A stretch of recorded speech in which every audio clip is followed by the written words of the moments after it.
Hello, I'm Laurence Mollerup, and I'm the department leader for music at Vancouver Community College. Today, I'm doing a quick interview with Trevor Wong. Trevor was a student in the improvisation class that we actually just finished a couple weeks back. Hi, Trevor. Hey, Laurence. How's it going? I'm doing good. Looks like you've got the background of our textbook behind you there. Yes, Hal Crook, How to Improvise. Nice. Yeah, there's a plug for Hal. Yeah. And great that you've got your guitar and mic and you're all ready to go if you want to play anything. So that's really cool.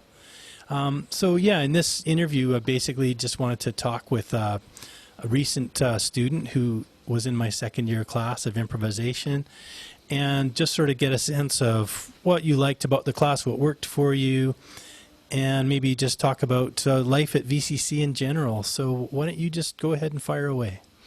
Yeah, for sure. So improvisation was a great class because it gave me exposure to a lot of jazz, harmonic, and compositional techniques. And I feel like these kind of things are difficult to come by without, I guess, a prolonged exposure to this material. And so I really felt like Lawrence's class did a good job of that. I also liked how the class was very centered around practical, I guess, like applications of these techniques. So it wasn't just all theory. We got to hear how these things sounded in music, and we learned different strategies for implementing them into our playing. So I thought that was great. I mean, the big thing about taking it and putting it into your own music and your own playing, I think that makes you go a little further when you're studying something, rather than, say, music I'd be into or the college says you have to play, is being able to use it right away. Right. Yeah, for sure. So I feel like a lot of the techniques that we were shown in the class have a broader application outside of just the genre of jazz. For example, we looked at a pattern and upper structure concept where there are basically musical structures that can exist within other structures. And that has a lot of potential for the type of music that I play, which is called math rock, and really music that anybody would be playing. So, Nice. Yeah, fantastic. You mentioned your own music. Do you mind if I show everybody a little bit of what you do? No, not at all. That'd be great. So Trevor Wong has his own YouTube channel, and he's also on Instagram. And this is a piece he wrote called "When You Like Math Rock But Go Full J-Pop."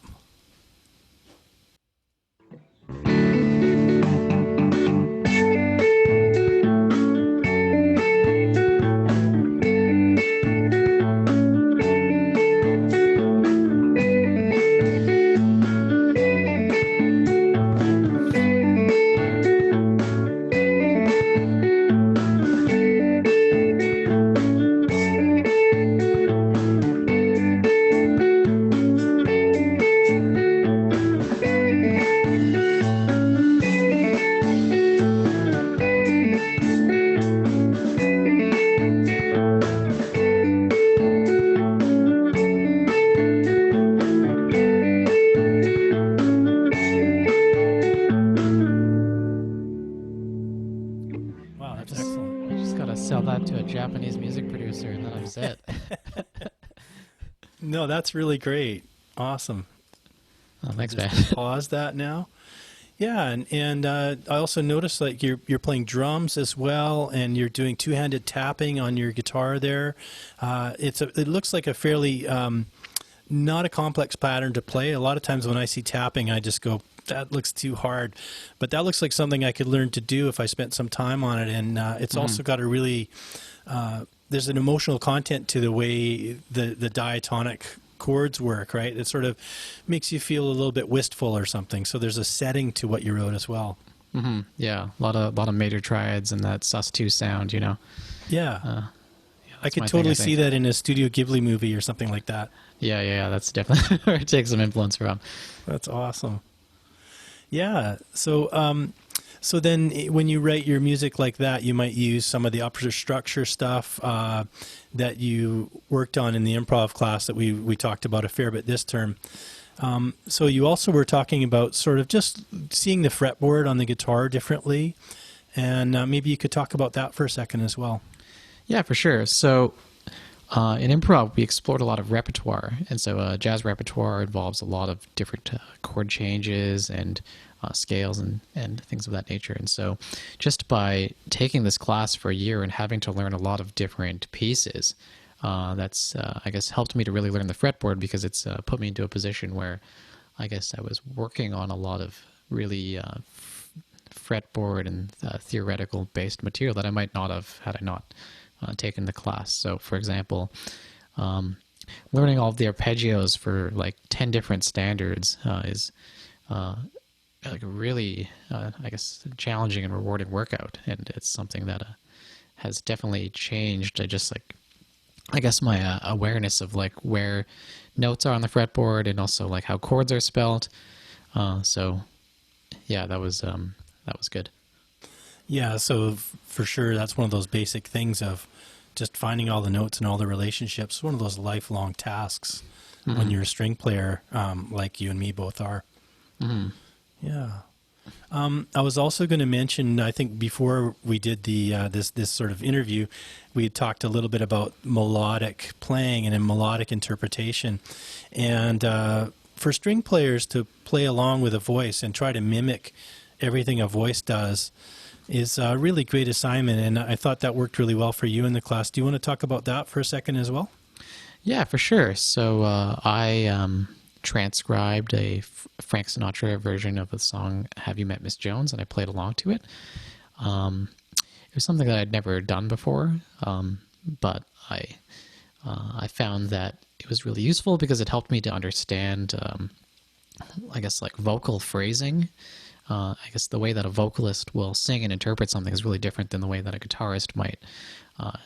So when I was playing along to the track, I think it helped me to be able to try and kind of imitate that stuff in my playing, and also pick up maybe a bit of his phrasing and how he might approach a melodic idea, and how he also might develop it. Yeah, and Frank phrases so differently than the Carmen McRae version that we also listened to, where she played it much slower and laid back. So that noticing the difference between performers and then trying to do it on an instrument where it's not as natural to have notes that can't swell, for example. Once they start, they're just going. And then sliding into notes and pitch bend and a whole bunch of things that a voice does really easily.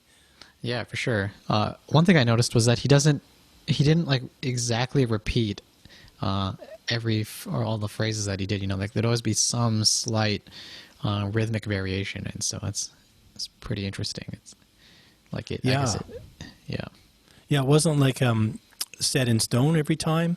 And I think if you heard him on different nights, you'd hear different phrasing too. And that's a big part of being not just a jazz musician, but a classical musician too, or folk music or whatever music you play, is having that active imagination for every performance.